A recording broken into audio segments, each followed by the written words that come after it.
All right, well, it's a beautiful day out here, Lake Atlantic right now. Sure, things will turn as usual. I haven't ocean fished in about a month with a kayak, so kind of excited to see what might be out here. I know fishing's not gonna be great, but it's nice to be back out on the ocean finally. Stay tuned to the end of the video. We're gonna do a little giveaway of bottom sweeper jigs. Pretty easy, but I'm gonna give away 5 of those. So let's hit. First spot we're gonna hit is a big wreck, popular wreck, and we'll see what happens. All right, these are mud crabs. They're kind of nasty fellas.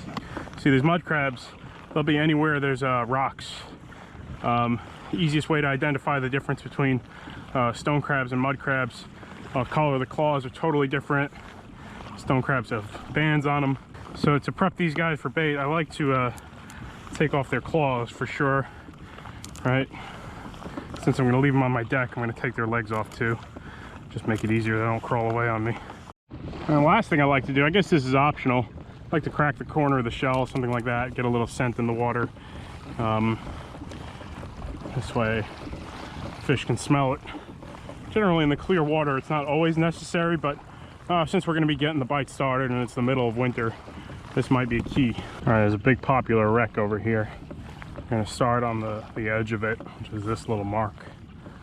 How long am I going to give this spot? I figure about 30 minutes. I don't have enough fingers to tell you 30 minutes, but usually about 30 minutes tops. Depends on what kind of fish we're catching. I might only give it 15 minutes if I really, with good quality bait, I figure 10-15 minutes I don't catch anything that's worthy, or in my opinion worthy, I'll probably move. First hit here that doesn't suck. But unfortunately, I think that's a toadfish. Oh, maybe it is. Big toad, probably. Maybe not. That's no toadfish. Good. I think we, yeah, I said, I think we got our first hit that doesn't suck. Always important. Oh, I lost him. Damn it. Oh, I don't know what that was.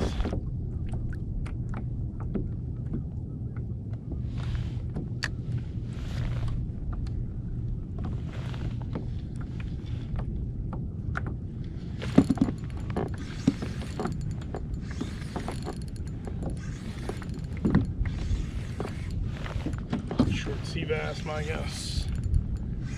We'll find out right now. Oh, puppy drum. Puppy drum. Well, that's kind of, I wouldn't say too surprising, but that's a Keeper black drum.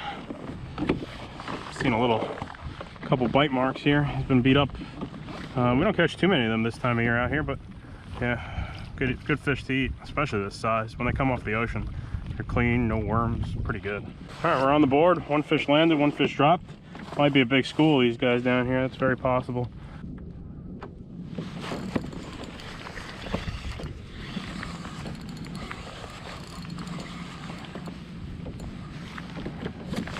Let's see what this fish is.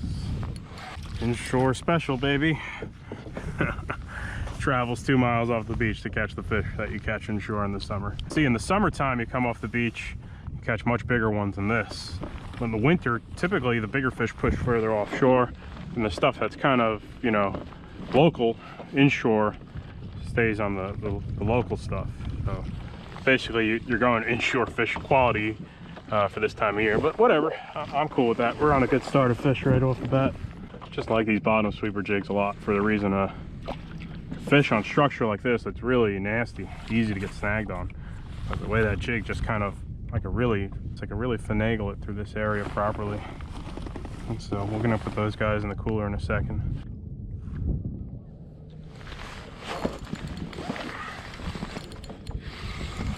Oh yeah, it's a bigger crab. I'm surprised all the fish decided to run with it.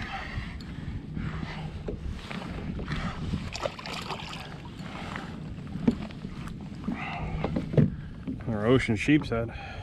You want sheep's head? No, I'm good. All right. Yeah, some of them you blow them out. This one looks like he's going to survive just fine. I like him a little bit bigger than that. Not too bad of a start. We're on 2 sheep's head and 1 black drum, 1 mystery fish lost. So we're going to keep working this same spot. I think there's no reason to move, especially in the winter. Find a couple decent fish, you stick with it until it dries up. All right, as soon as that ship comes on my screen, I'll just drop right there. typically I don't want to be dropping right on top of the ship, hoping that my jig should be just rolling right back at me off of it.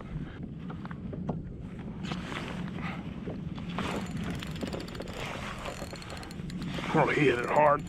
You saw that double tap? He wanted it. I'm going with Tog on this one. Bigger fish either way.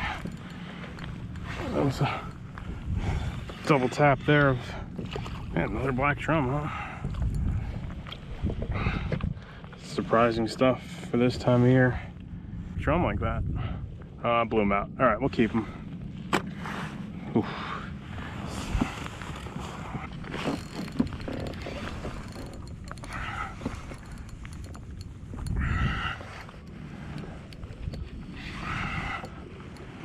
See what this is. Ooh, little pulley. Nicer fish, I think. This is Tautog. Oh, it's the crab slam, right? Not a big one, but it's I don't know, probably 15, 16. Got the slam. Tautog. So you see these fish are a tautog, very common up north. North Carolina's got some.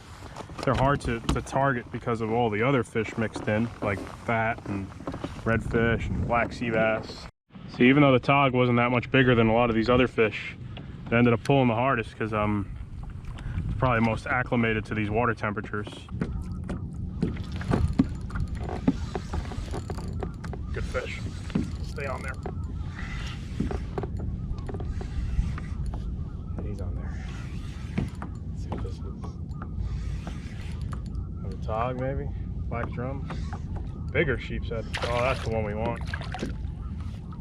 That's the real sheepshead right there. Got a real sheepshead here.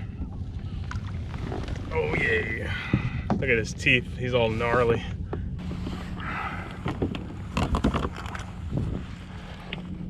Oh, look at that mouth.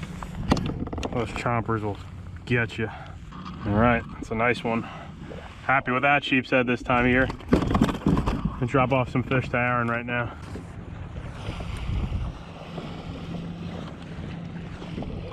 Morning. I overheard. I got VHF. I got everything, but flares. You want us to start carrying flares if we're coming out here? Say again? You want us to carry flares if we're headed out here? Yeah, it's at the 3 mile marker. That's the requirement there. Okay, that's not going to be a problem. I'll start carrying them. I got everything else in order, but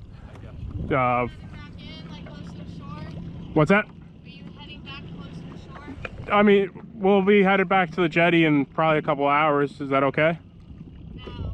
This is like 2.5 miles. Is that okay? No, you're at 3.1 right now. Okay. Can I fish those wrecks that are like 2.5? Is that okay? Because there's a couple wrecks that are 2.5.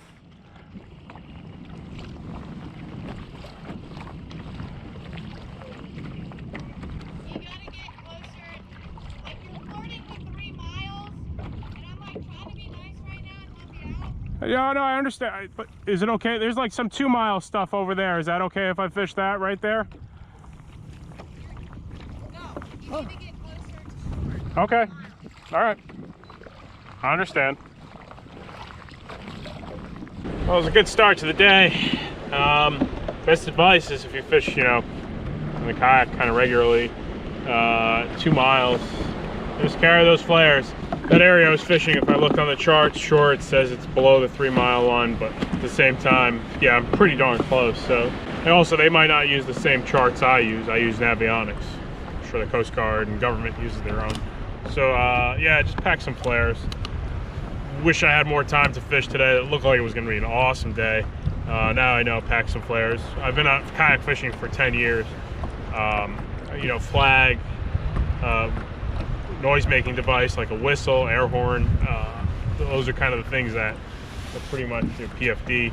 I don't think a VHF radio is mandatory, and I don't think a dry suit is mandatory, but those are kind of the things we wear. But now I know if I'm out in that zone, flares rather, I guess I'll put them in a dry bag or something and tape them to the hull. Not the worst thing to happen. So to enter the giveaway for the bottom sweepers, just got to be subscribed. tell me what fish you would target, and I'll draw a winner in about 5 days. So probably the next video after this. So man, that started off as a good day of fishing for March. 55-degree water. I only fished for about an hour, I would say. It's a good little quick haul. I think with a little more time, would have probably beat on them pretty good. So we're gonna pack it in right now. Caught a couple of fish. I'm fishing near the beach now, no good. So, you know, gonna cut our losses, make our adjustments, and hopefully get back out there in a week or two and see what's up.